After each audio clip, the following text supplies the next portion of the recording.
السلام عليكم، ازيكم يا سنة خمسة. النهاردة الفيديو الأول هنشرح فيه لجريد 5، وهنبدأ مع بعض باليونت الأول اسمه ايه؟ Qu'est-ce que tu prends au petit déjeuner؟ Qu'est-ce que tu prends؟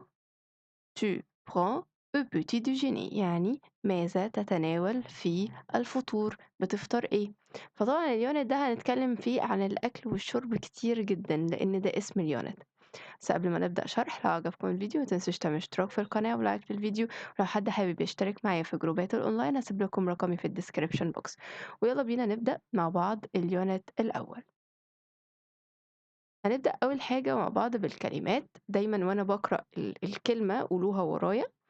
أول كلمة الزبدة un beurre un beurre beurre. الجبنة fromage fromage un fromage un fromage. عيش un pain un pain. زي ما قلت لكم هتلاقوا ان اليونت ده فيه اسماء المأكولات والمشروبات كتيرة قوي. un pain. فراخ un poulet un poulet. الاو تي بتتنطق ايه poulet. جاتو un gâteau un gâteau. سمك un poisson poisson. الاو اي بتتنطق و، يبقى اسمها poisson poisson. أرز un riz. الزد مش بتتنطق، بنقول un riz. الآر والآي بس هما اللي هننطقهم R وإي، يبقى اسمها ري. شوكولاتة un chocolat un chocolat. بيض un œuf un œuf. إفطار un petit déjeuner un petit déjeuner. غدا هنشيل منها كلمة petit، يعني الفطار اسمها un petit déjeuner، الغدا هتبقى déjeuner بس. طب العشاء un dîner un dîner. croissant un croissant un croissant. صودا un soda un soda. كوكاكولا un كوكاكولا un كوكاكولا. لبن un lait un lait. قهوة un café un café. طعام أو غذاء اسمه aliment aliment، يعني الأطعمة عامة اسمها aliment aliment، مش اسمهاش aliment. ال MENT بتتنطق مو عندنا، يبقى اسمها aliment. طبق أو أكلة اسمها un plat un plat. وجبة repas أو repas repas. الاس سايلنت، اس مش بننطقها. جار un voisin un voisin. خضار un légume un légume خضار. فاكهة un fruit un fruit. عصير un jus un jus. الاس سايلنت un jus. كده خلصنا النوم ماسكولا، الأسماء المذكرة. لازم تحفظوا الكلمة بالأداة بتاعتها، يعني هنا الان بير ان فروماج ان بان وهكذا، لازم نحفظهم بالأداة زي ما انتوا عارفين عشان بيسألنا ساعتها هي الكلمة دي مذكر ولا مؤنث. ننزل بقى للنوم فيمينا، الأسماء المؤنثة. مربى une confiture une confiture. لحم une viande une viande. برتقال une orange une orange. تفاح une pomme pomme. كنا دايما بنقول واحنا في جريد 4 ان لو في كلمة اخرها اتنين زي بعض كده، حرفين زي بعض واخرهم دايما بتكون مؤنث، يعني زي une pomme une pomme اخرها تبقى مؤنث. بعد كده خبز محمص une tartine une tartine. سلطة une salade une salade. بطاطس une pomme de terre. خدتوا بالكم اهو، التفاح اسمها une pomme بس، اما لو عايزة اقول بطاطس اسمها une pomme de terre une pomme de terre. مياه une كلمة معناها مية une une. عصير ليمون une limonade une limonade. مشروب une boisson une boisson. جارة une voisine. نفس كلمة جارة اهي فوق. فين الجار؟ جار اهي كلمة جار un voisin إحنا عشان أخلّيها جارة هتبقى voisine أهي، حطيت لها حرف الإي بس في الآخر. une voisine مطبخ une cuisine une cuisine حبوب céréales des céréales دايمًا بتبقى جمع لإن مش هناكل حباية واحدة. حبوب céréales des céréales. تمام نكمّل بعد كده. نشوف أول تمرين. التمرين اللي هنا عايزنا نحط الل، اللا، ال apostrophe واللي. إحنا كنا وإحنا فوق في الكلمات كنا بنحط الأ والأون قدام الكلمة أو الدي، دول اسمهم أدوات الإيه؟ أدوات النكرة أخدناهم في grade 4 أ وأون ودي. أمال إيه اللي هم حاطط لي عايزين نختارهم دول؟ الل واللا والال apostrophe واللي دول أدوات المعرفة. أدوات المعرفة هما الاتنين سواء أدوات النكرة أو أدوات المعرفة في واحدة للمذكر وواحدة للمؤنث وواحدة للجمع. الأن دي بتاعة المذكر زي ما شفنا في الكلمات فوق، الأن دي بتاعة المؤنث وزي ما شفنا فوق، والدي بتاعة الجمع. أمال الأدوات المعرفة اللو بتاعة المذكر واللا بتاعة المؤنث والال apostrophe بتاعة المفرد بس اللي أوله متحرك، واللي بتاعة الجمع. نبدأ نحل بقى. كلمة أوف، كلمة أوف هتاخد إيه؟ أوف يعني بيض، آخرها اس. أول ما ألاقي فيه اس من غير ما أفكر أروح أحط ال اي اس. ممكن واحد يتفزلك ويقول لي هو مش في حرف فويل أهو حرف الأو، مش المفروض ال apostrophe؟ ماشي بس أنا قلت إيه؟ المفرد اللي أوله متحرك. أو حد ينسى إيه كلمة المفرد دي؟ مهمة أوي. ال apostrophe بتيجي مع المفرد بس. طب ما هو أصلًا هو في مشكلة لمّا ييجي حرف الS وبعد كده حرف الO؟ ما فيش مشكلة، لإن أنا مشكلتي إن ما ينفعش 2 voyelle ييجوا ورا بعض. يعني مثلًا ما ينفعش الحرف الأ ييجي بعده حرف الأو، ما ينفعش حرف الO ييجي بعده حرف الأ وهكذا. حروف الvoyelle إيه هم حروف الvoyelle؟ الأ والأو والإي والأو والإيه كمان؟ والO ومعاهم الزيادة الستة في الفرنش هي حرف الY، دول اللي هم voyelle. نكمل. سالاد، كلمة سالاد كلمة مؤنث يبقى تاخد لا سالاد لا سالاد. طب كلمة كرواسون، كلمة كرواسون مذكر يبقى تاخد le croissant le croissant. كلمة بواسون المشروبات، المشروبات تاخد la boisson la boisson. رقم 5 كلمة أورانج، كلمة أورانج البرتقالة. الكلمة دي مؤنث لو رحنا حطينا اللا هتبقى غلط. ليه؟ ليه يا ميس مش مؤنث؟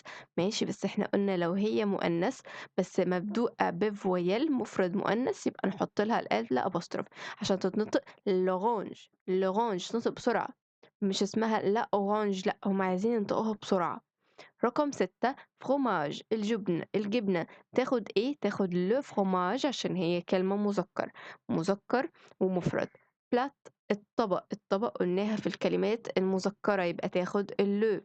رقم 8 بوتي ديجوني، بوتي ديجوني الفطار، الكلمة دي كانت إيه؟ كانت مذكر يبقى تاخد اللو. رقم 9 تختين، تختين يعني خبز محمص. الخبز المحمص ياخد إيه؟ ياخد اللي الجمع، هي أصلا كلمة مؤنث بس آخرها حرف الأس. رقم 10 جاتو، الجاتو ياخد إيه؟ ياخد له جاتو عشان مذكر. بوم التفاح ياخد لا بوم. كلمة أليمو كانت موجودة في الكلمات المذكرة، فواحد متسرع هيروح يقول هختار اللو طبعا يا ميس. ازاي ينفع حرف الأو يجي بعده حرف الأ؟ قال لي لا صحيح ما ينفعش. امال المفروض نحط ايه؟ المفروض نحط ال apostrophe عشان ما ينفعش اتنين فويل يجوا ورا بعض. رقم 13 بوغ، كلمة بوغ الزبدة كانت كلمة مذكر، كانت أول كلمة في الكلمات المذكرة يبقى تاخد لو. رقم 14 فيوند اللحمة كانت كلمة مؤنث يبقى اسمها لا فيوند. رقم 15 لي اللبن، كانت كلمة اللبن دي كانت مذكر يبقى تاخد لو لي لو لي. 16 ديني العشاء ياخد لو ديني عشان مذكر. بولي الدجاج، الدجاج كانت كلمة ايه؟ كانت كلمة مذكر يبقى تاخد لو بولي. سيريال، سيريال كانت في الكلمات المؤنثة بس احنا قلنا هتبقى حبوب جمع يبقى تاخد لي سيريال. رقم 19 بان الخبز كانت مذكر يبقى تاخد لو بان. كونفيتور مربى كانت كلمة مؤنث يبقى تاخد لا كونفيتور. poisson السمك كان مذكر يبقى le poisson. خلّي بالكم في عندنا كلمتين بتتنطق poisson، واحدة ب خفيفة اللي هي دي poisson اللي هي معناها مشروبات، وpoisson اللي ب تقيلة دي معناها سمك. الpoisson الأولى دي كلمة مؤنث تاخد la poisson، أمّا poisson السمك تاخد le poisson عشان مذكر، فنخلّي بالنا وما نغلطش ما بينهم، الب خفيفة مشروبات تاخد la، واللي ب تقيلة سمك تاخد الle. نكمّل 22 رقم 22 كافيه. كافيه اللي هي القهوة تاخد إيه؟ تاخد له كافيه عشان مذكر. رقم 23 كلمة المَيّة كانت كلمة مؤنث بس هتاخد طبعًا الapostrophe عشان مبدوءة بvoyelle. رقم 24 déjeuner الغدا هتاخد le déjeuner عشان كلمة مذكر. يبقى طبعًا لازم الكلمات اللي فوق دي تتحفظ كويس أوي عشان نعرف الفرق ما بين المذكر والمؤنث، عشان لمّا تيجي لي أدوات نكرة أو أدوات معرفة هاختار ما بينهم، أعرف أنا هاختار إيه وأبقى متأكد من إجابتي. نكمل الصفحة اللي بعدها، مديني برضو activity أهو، بيقول لي اكتب كل كلمة أو تحت اكتب الكلمة الصح تحت الصورة. أول صورة ده صورة سمك، يبقى معناها إيه؟ السمك لسه قايلها لكم فوق اسمها le poisson. le poisson السمك اللي هي ب تقيلة. اللي بعدها البيضة، يعني إيه البيضة؟ أوف أنف، بس بنلزق ال OE في بعض واكتب UF في الآخر أوف. أنف بيضة. طب الجبنة يعني إيه؟ le fromage. le fromage دي كلمات fromage. رقم letter D. letter D البرتقالة، يعني إيه البرتقالة؟ l'orange. orange البرتقالة. السؤال اللي بعده letter E اللي في الصورة دي شكلها كده بطاطس. يعني إيه بطاطس؟ قلناها فوق اللي هي pomme. يعني تفاح. طب لما احط جنبها دو تير، لو دو تير اللي هي بطاطس بوم دو تير. بوم دو تير البطاطس. اخر صورة اللحمة. اللحمة يعني لا فيوند. لا فيوند. تمام كده أخدنا الكلمات المؤنثة والمكالمات المذكرة وحلينا عليهم. ناخد بعد كده الverb والadjective والadverb والexpression التعبيرات. ناخد الverb أول حاجة جدول الفيربات. بيقول لنا يعشق adoré. الverb اللي آخره OR بيكون مجموعة أولى أخدناهم في grade 4. يعشق adoré. adoré يحب aimer. aimer يفضل préférer. préférer يكره détester. détester يأكل manger. manger يشتري acheter. acheter يتناول الغداء déjeuner. هي نفس كلمة déjeuner بتيجي الاسم وبتيجي الverb عادي. نفس الكلام يتناول العشاء dîner. dîner يشرب boire. boire يتناول prendre. يريد vouloir. vouloir. كل الفيربات اللي قدامنا دي مجموعة أولى ما عدا ال3 فيربات الأخرانيين اللي هم ال3 دول يشرب boire ويتناول prendre ويريد vouloir. ال3 دول مجموعة تالتة. دول الشواذ، دول اللي لما نيجي ناخد الفيربات بتاعتهم في التصريفات بتاعتهم لازم نحفظهم زي ما هم. أما دول بنشيل ال UR ونحط نهايات زي ما احنا متعودين في السنة اللي فاتت. نخش على الجدول اللي بعده. مشوي grillé. grillé ساخن chaud. chaud لو عايزة أأنس أي حاجة فيهم أخليها مشوية ساخنة أحط chaud شد. شد ساخنة. بارد froid. froid عايزة أخليها باردة froide. بمفرده sol. sol وبمفردها أحط لها برضه تبقى sol. مفضل préféré. préféré أحط لها تبقى مفضلة. جاهز prêt. prêt نفس الكلام حط لها مقلي frites. frites لذيذ délicieux. délicieux عايزة أخليها لذيذة أشيل الإكس وأحط اس إي تبقى اسمها délicieuse. délicieuse فقط seulement. seulement أنا أريد je voudrais. je voudrais عند شيء زائد عاقل. شيء يعني عند. لو أنا عايزة أقول عندي في البيت كنا بنقولها إزاي؟ شيء moi عندي. chez moi عايزة أقول عند علي chez علي. عند منى chez منى وهكذا. أيضا aussi. aussi يوجد il y a il y a مع أو ب avec قبل avant avant بعد après باليوم par jour لو عايزة أقول مثلًا أنا باروح الgym مرة في اليوم par jour هي دي باليوم. لكي pour زائد الinfinitive بعد pour بنحط الverb في الinfinitive ما باغيّرش فيه أي حاجة. يعني إيه ما باغيّرش فيه حاجة؟ يعني الفيربات اللي قدامنا هي دي مش باغيّر فيها أي حاجة، يعني مش باشيل ER واحط مثلًا أو ES والكلام ده لأ، باسيب الverb زي ما هو. شوف الجدول اللي بعده اللي هي les repas اللي هي الوجبات، كلمة les repas معناها الوجبات. عندنا كام وجبة في اليوم؟ الأساسيين 3 الفطار والغدا والعشا. طب أمال إيه الوجبة الخفيفة دي؟ يعني مثلًا أنت رجعت من المدرسة ماما لسه ما خلصتش الأكل مثلًا، فأنت هتعمل إيه؟ هتاخد لك تصبيرة، ساندوتش تفاحة، أيًا كان لحد ما ماما تخلص الأكل، هي دي اسمها التصبيرة، وجبة خفيفة اللي هي le goûter. le goûter إحنا الكلمات دي أصلًا le petit déjeuner والle déjeuner والle dîner قُلناهم فوق في الكلمات المذكرة، هم متعادين دلوقتي حاطينهم لكم في جدول لوحده عشان تبقوا عارفين إن هي دي الوجبات. إيه الزيادة هنا؟ هي كلمة goûter اللي هي وجبة خفيفة. بيقول لي هنا الوجبات بقى، لاحظ أن الحتة دي مهمة أوي، بتيجي في الجرامر بقى في الأسئلة. الوجبات يأتي قبلها حرف الجر إيه؟ الأو بمعنى في. ووجبة الجوتيه هي وجبة خفيفة يتم تناولها بين الغدا والعشاء. قلناها خلاص. نكمل نحل شوية الأسئلة اللي مع بعض دول.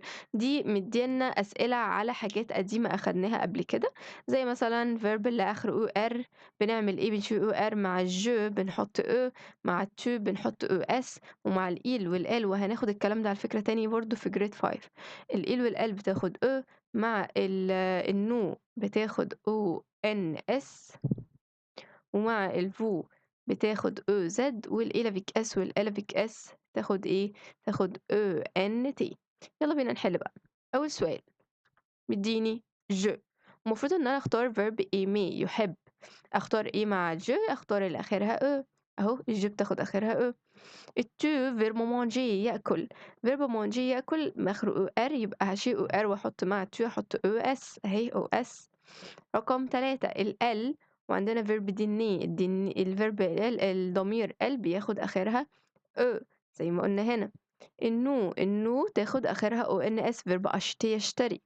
الرقم 5 الإلافيك اس بتاخد آخرها ENT détester يكره. نكمل. يقول لي هنا le dîner العشاء إيه بيكون؟ المفروض أختار حاجة من كلمة prêt اللي هو جاهز أو مستعد. خلاص يلا عشان هنتعشى. طب المفروض أختار أنهي واحدة؟